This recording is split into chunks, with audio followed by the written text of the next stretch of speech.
नमस्ते, हीअ आकाशवाणी आहे। हाणे तव्हीं माला खूबचंदाणी खां ख़बरूं ॿुधंदा। सभ खां अवल मुख्य समाचार।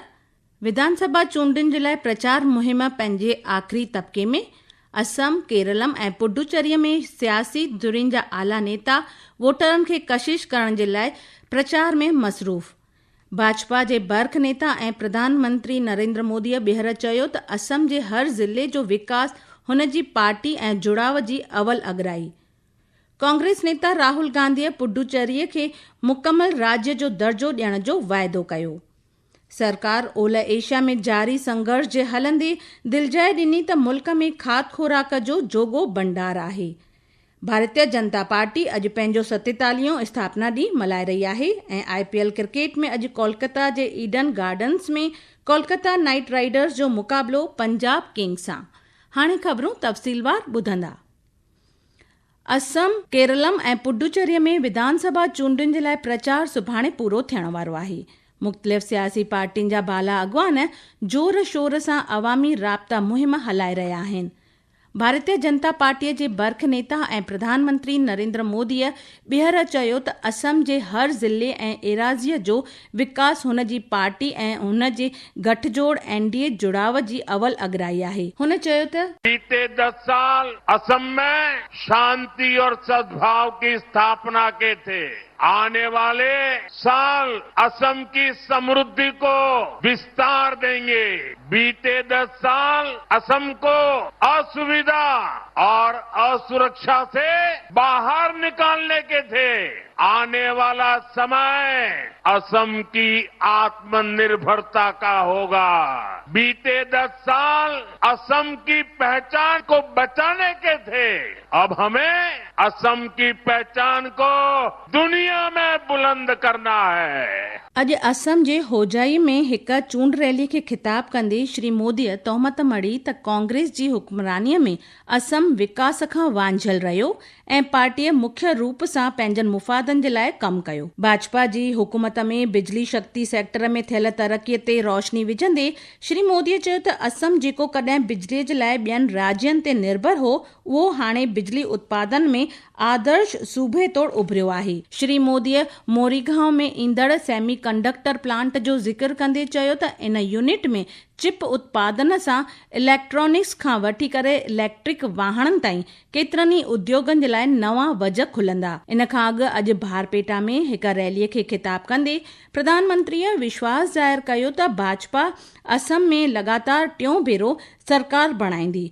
हुन चयो त पार्टीअ जो संकल्प देश खे तरक़ी याफ़्त ऐं आत्मनिर्भर बनाइण आहे। श्री मोदी चयो त कांग्रेस वो पार्टी है जो कभी दूरगामी सोच के साथ विकास के काम नहीं करती। वहीं बीजेपी एक लंबे विजन के साथ काम करने वाली पार्टी है। हम विकसित असम से विकसित भारत के लक्ष्य को लेकर चल रहे हैं और इसलिए हमने बीते 10 साल में पूरी मेहनत से काम किया है। हुन कांग्रेस जे बर्ख नेता ऐं लोकसभा में मुखालफ़त जे नेता राहुल गांधीअ पुडुचेरीअ खे मुकमल सूबे जो दर्जो ॾियण जी कौलबता खे दोहरायो आहे। पुडुचेरीअ जे लॉसपेट में हिक अवामी सभा खे ख़िताब कंदे हुन चयो त जेकॾहिं कांग्रेस जुड़ाव हुकूमत में अचे थी त हूअ बेरोज़गार नौजवाननि खे 2000 रुपया माहियानो माली मदद फ़रहाम कंदी ऐं ज़ाहिर ऐं ख़ानगी खितनि में 30,000 रोज़गार जा नवां वज पैदा कंदी। चूंड कमीशन ईंदड़ विधानसभा ऐं उप चूंडुनि जे लाइ चूंडुनि खां अॻु ऐं चूंडुनि वारे ॾींहुं प्रिंट मीडिया में सियासी इश्तिहारनि जी अॻुवाटी तस्दीक खे लाज़मी कयो आहे। कमीशन प्रिंट मीडिया में सियासी इश्तिहारनि जे लाइ सख़्त रहनुमाई हिदायतूं जारी कयूं आहिनि। इन में चयो वियो आहे त का बि सियासी पार्टी, उम्मीदवार, संगठन या शख्स वोटिंग वारे ॾींहुं या वोटिंग खां हिकु ॾींहुं अॻु इख़बारुनि में को बि सियासी इश्तिहार तेसिताईं शाये कोन करे सघंदो जेसिताईं हुन जो मवाद यानी सामग्री राज्य या ज़िला सतह ते मीडिया सर्टिफिकेशन ऐं निगरानी कमेटीअ पारां अॻुवाट तस्दीक न थियल हुजे। ही ख़बरूं तव्हीं आकाशवाणी तां ॿुधी रहिया आहियो। ही ख़बरूं तव्हीं असांजी YouTube channel air news Gujarat ते पिणु ॿुधी सघो था। वधीक ख़बरुनि जी तफ़सील जे लाइ तव्हां असांजी वेबसाइट newsonair.gov.in खे फॉलो करे सघो था। सरकार ओलह एशिया में जारी संघर्ष जे हलंदे दिलजाए ॾिनी आहे त मुल्क में खाद्य खुराक जो जोगो भंडार आहे। ग्राहक मामलनि जे विभाग में अपर सेक्रेटरी अनुपम मिश्रा ओलह एशिया जे ताज़ा सिलसिलेवार वाक़नि ते नई दिल्लीअ में अंदरूनी वज़रात जी ब्रीफिंग खे ख़िताब कंदे चयो त ज़रूरी शयुनि जी क़ीमतुनि में का बि गैर मामूली लाई चाढ़ी कोन्हे। हुन चयो त देश में दालियुनि जो उत्पादन गुज़िरियल साल जी मुशाबत में वधीक आहे। श्री मिश्रा चयो त सरकार शयुनि जी क़ीमतुनि ऐं रसद ते नज़र रखी वेठी आहे। खाद्य खुराक ऐं ज़ाहिर विर्छ विभाग जी जॉइंट सेक्रेटरी सी शिखा चयो त मुल्क में कणक ऐं चांवर ॿिन्हिनि जो मुनासिब बफर स्टॉक आहे। हुन ॼाणायो त मुल्क में लॻभॻि 602 लख मैट्रिक टन खाद्य खुराक भंडार मौजूद आहे। सुश्री सी शिखा चयो त आलमी गैर यकीनीअ जे बावजूद खाद्य खुराक वारे तेल जी घरेलू मुयसरता स्थिर आहे। हुन चयो त खाद्य खुराक वारे तेल ऐं खंड जी रसद जोगी आहे ऐं समूरो महांगाई नुर्ख जाब्ते हेठि आहे। बंदरगाह जहाज़रानी ऐं जलमार्ग वज़रात जे वाधू सेक्रेटरी ॼाणायो त गुज़िरियल 2 ॾींहनि में LPG खणी ईंदड़ भारतीय जहाज़नि जो हॉर्मुज़ स्ट्रेट सामूंडी रस्ते खां महफ़ूज़ नमूने लंघ थी चुको आहे। पेट्रोलियम ऐं कुदरती गैस वज़रात जी जॉइंट सेक्रेटरी सुजाता शर्मा चयो त रोज़ानो लॻभॻि 50 लख LPG सिलेंडर विर्छ कया पिया वञनि। ऑनलाइन बुकिंग रिकॉर्ड 97% ताईं पहुची चुकी आहे। हुन वधीक ॼाणायो त 5 किलो के सिलेंडर के बारे में भी आपको मैं कहना चाहूंगी कि सफिशिएंट स्टॉक है और वैलिड ID प्रूफ के साथ उपभोक्ता अपने नियरेस्ट LPG डिस्ट्रीब्यूटर के पास जाकर 5 किलो का सिलेंडर ले सकता है। किसी भी एड्रेस प्रूफ की आवश्यकता नहीं है। विदेश वज़रात जे तर्जुमान रणधीर जयसवाल चयो त भारत आर्मेनिया ऐं अज़रबैजान जे रस्ते ईरान खां 1777 नागरिकनि खे महफ़ूज़ ॿाहिरि कढियो आहे। इन में 895 शागिर्द पिणु शामिल आहिनि।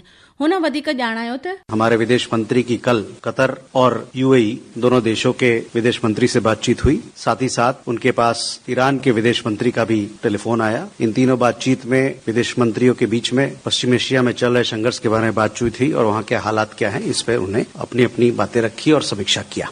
भारतीय जनता पार्टी अॼु पंहिंजो 47वां स्थापना ॾींहुं मल्हाए रही आहे। इन मौक़े ते प्रधानमंत्री नरेंद्र मोदी, गृह मंत्री अमित शाह ऐं भाजपा अध्यक्ष नितिन नवीन समेत भाजपा जे ॿियनि मुइज़िज़ अॻवाननि पार्टीअ जे स्थापना ॾींहं जे मौक़े ते कार्यकर्ताउनि खे शुभकामनाऊं ॾिनियूं। प्रधानमंत्री पंहिंजे संदेश में चयो त एक और अपने मूल्यों पर अड़िग रहे, वही जन कल्याण को अपनी प्राथमिकता बनाया।